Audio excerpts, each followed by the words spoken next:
ચાલો તો આપણે એનસીઈઆરટીના ક્વેશ્ચન્સ જોતા હતા. તો હવે એનસીઈઆરટીનો નેક્સ્ટ ક્વેશ્ચન છે એક્ઝામ્પલ નંબર 3.7. હવે આ જે એક્ઝામ્પલ નંબર 3.7 છે એ વિસ્ટન બ્રિજ પર આધારિત છે. તો સૌથી પહેલાં મેં વિસ્ટન બ્રિજ તમને બતાવી દઉં કેવું હોય. એ થિયોરિટિકલ પોર્શનમાં કરેલું જ છે, પણ અહીંયા બી એકવાર બતાવી દઉં. અને એના પરથી જે સવાલ આપણે પૂછેલો છે એને આપણે કઈ રીતે સોલ્વ કરીશું કિર્ચોફના નિયમ લગાડીને, એ આજે આપણે જોશું. તો ચાલો પહેલાં આપણે જોઈએ વિસ્ટન બ્રિજ શું હોય. તો વિસ્ટન બ્રિજ જે છે એ વિસ્ટન નામના વૈજ્ઞાનિકે પરિપથમાં જ્યારે પુલ જેવો આકાર બનતો હતો, પરિપથનો આકારમાં જ્યારે પુલ જેવી રચના બનતી હતી, પુલ એટલે એવું બ્રિજ, પુલને આપણે ઇંગ્લિશમાં બ્રિજ કહીએ, પુલ જેવો આકાર બનતો હતો પરિપથની અંદર, ત્યારે એને વિસ્ટન બ્રિજ નામ આપેલું. તો આપણે સંતુલિત વિસ્ટન બ્રિજ જોવાના છે. આપણે જે વિસ્ટન બ્રિજ જોવાના છે કયો છે? સંતુલિત વિસ્ટન બ્રિજ. ચાલો, સંતુલિત વિસ્ટન બ્રિજમાં શું હોય શું નહીં એ આપણે જોઈએ. તો જુઓ, મારી પાસે અહીંયા એક અવરોધ છે R1, અહીંયા એક બીજો અવરોધ છે R2, અહીંયા એક અવરોધ છે R5, અહીંયા એક અવરોધ લઈ લો મેં R3, અહીંયા એક અવરોધ લઈ લો R4, અને અહીંયા મેં બહારથી બેટરી જોડી દો. આને આ રચનાને બહારથી બેટરી જોડી દે. તો જુઓ, આ પરિપથમાં આ એક બ્રિજ જેવી રચના બનતી છે, એટલા માટે આને કહીએ વિસ્ટન બ્રિજ. હવે સંતુલિત વિસ્ટન બ્રિજનો અર્થ શું હોય કે અહીંયા જ્યારે R1 ભાગ્યા R2 is equal two R3 ભાગ્યા R4 હોય ત્યારે આ વચ્ચેની શાખામાંથી કોઈ પણ કરંટ વહેતું નથી, વચ્ચેની શાખામાંથી કોઈ પણ વિદ્યુત પ્રવાહ વહેતો નથી. એ એવો નિયમનું આ સ્વરૂપ છે.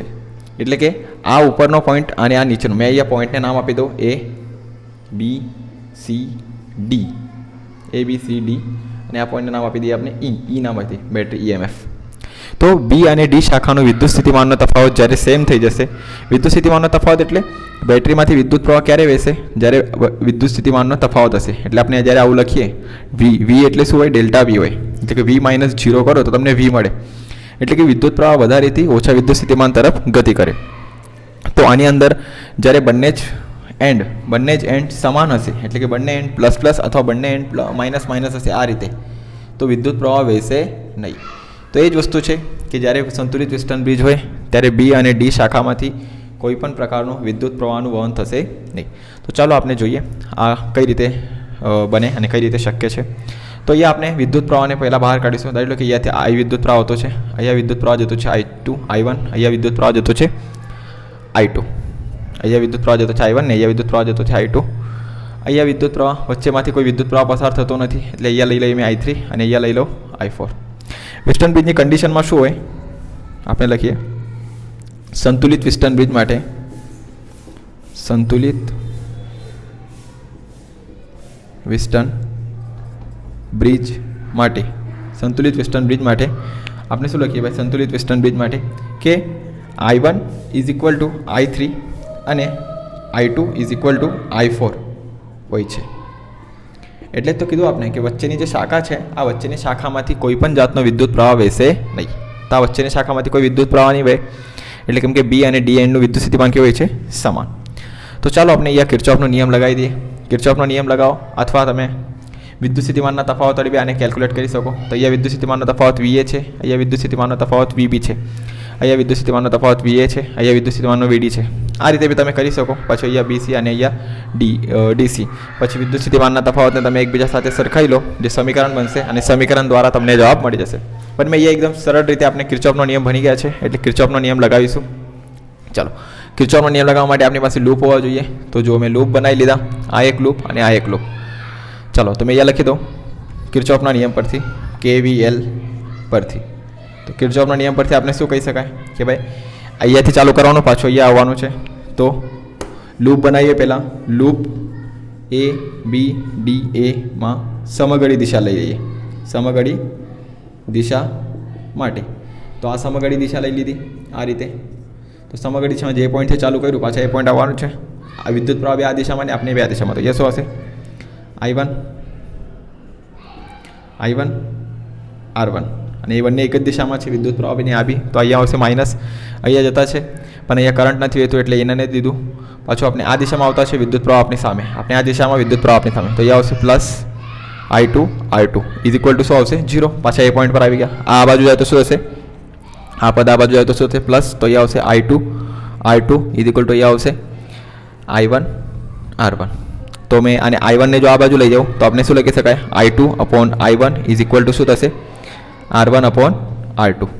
અને મેં નામ આપી દઉં સમીકરણ નંબર 1. સિમ્પલ. આપણે ખાલી કિર્ચોફનો નિયમ લગાવ્યો, વચ્ચેમાંથી કોઈ વિદ્યુત પ્રવાહ બેસે નહીં, કેમ કે એ સંતુલિત વિસ્ટર્ન બ્રિજની શું છે? કન્ડિશન છે. કેમ કે જેટલો વિદ્યુત પ્રવાહ I1 આવશે એટલો જ વિદ્યુત પ્રવાહ I3 બની નીકળી જશે. એટલે કે I1 અને I3 સમાન છે, તો વચ્ચેમાંથી કોઈ વિદ્યુત પ્રવાહ જશે નહીં. ચલો હવે લૂપ બીજો લઈ લઈએ એ જ રીતે. તેમજ લૂપ BCDB માટે લૂપ લઈ લીધો BCDB માટે વિદ્યુત પ્રવાહ બે આ દિશામાં, જો સમઘડી દિશામાં જતા છે ને, આપણે સમઘડી દિશા KVL હે ને, KVL લગાવતા. KVL એટલે કિર્ચોફનો વોલ્ટેજનો નિયમ લગાવતા. હવે બહુ વાર લગાવી દીધું છે, હવે આ વસ્તુ તમને ખ્યાલ પડવી જોઈએ. ચલો કિર્ચોફનો વોલ્ટેજનો નિયમ લગાવીએ તો શું થશે? અહીંયા આપણે બે આ દિશામાં વિદ્યુત પ્રવાહ બે દિશામાં, તો અહીંયા આવશે માઇનસ I3 R3. આપણે નીચે જતા છે, વિદ્યુત પ્રવાહ ઉપર આવતો છે, તો plus I4 R4 is equal two 0. આ બાજુ જાય તો પ્લસ થશે, તો I4 R4 is equal two I3 R3. હવે મેં એક કામ કરીએ, I3 ને આ બાજુ બોલાવી લઈએ. તો એક કામ કરીએ, I3 ને આ બાજુ બોલાવી લો તો I4 upon I3 is equal to એ શું છે? I3 upon R4. આ બનશે સમીકરણ નંબર 2. પરંતુ આપણે એ ખબર છે અહીં શું છે ભાઈ? I1 is equal two I2 is equal અને I3 is equal two I4 હોવાથી સમીકરણ 1 અને 2 પરથી આપણે શું કહી શકાય? LHS is equal two RHS. કેમ કે ભાઈ I2 I4 ના બરાબર છે, I1 I3 ના બરાબર છે. સોરી, અહીંયા I1 I3 ના બરાબર છે. I1 જે છે I3 ના બરાબર છે, અને I2 જે છે I4 ના બરાબર છે. I2 કેનો બરાબર છે? I4 ના બરાબર. તો I2 I4 I1 I3. તો આપણે લઈ શકાય R1 upon R2 is equal two આપણને મળશે R3 અપોન R4. શું મળશે? R1 upon R2 is equal two R3 upon R4, જે સંતુલિત વિસ્ટન બ્રિજનું સમીકરણ છે. જે શું છે આપણી પાસે? આપેલા પરિપથનું સંતુલિત વિસ્ટન બ્રિજનું સમીકરણ છે. તો ભાઈ એનામાં આપણને સંતુલિત વિસ્ટન બ્રિજમાં શું હોય કે જનરલી 3 અવરોધના મૂલ્યો જ્ઞાત હોય છે, અને કોઈ પણ એક અવરોધનું મૂલ્ય અજ્ઞાત હોય છે, હે ને? તો શું છે? સંતુલિત વિસ્ટન બ્રિજમાં કોઈ પણ એક અવરોધનું મૂલ્ય જ્ઞાત હોય છે, કોઈ પણ 3 અવરોધનું મૂલ્ય જ્ઞાત હોય છે, અને એક અવરોધનું મૂલ્ય આપણે શું મેળવવા કીધું હોય. ધારો કે R1 ને મેં કરતા બનાવો, તો R1 ઇઝ ઇક્વલ ટુ ખાલી R1 નું કિંમત શોધવાની છે, તો આપણે આને આ રીતે શું કીધું? R3 R2 ભાગ્યા R4. તો આ રીતે આપણે સંતુલિત વિસ્ટન બ્રિજના મદદથી પરિપથને સોલ્વ કરવાનો હોય છે. આ વિસ્ટન બ્રિજ છે અને એનું ડેરિવેશન છે. તમને નોટ ડાઉન કરવું હોય તો નોટ ડાઉન કરી શકો. ઓકે, ત્યાં સુધી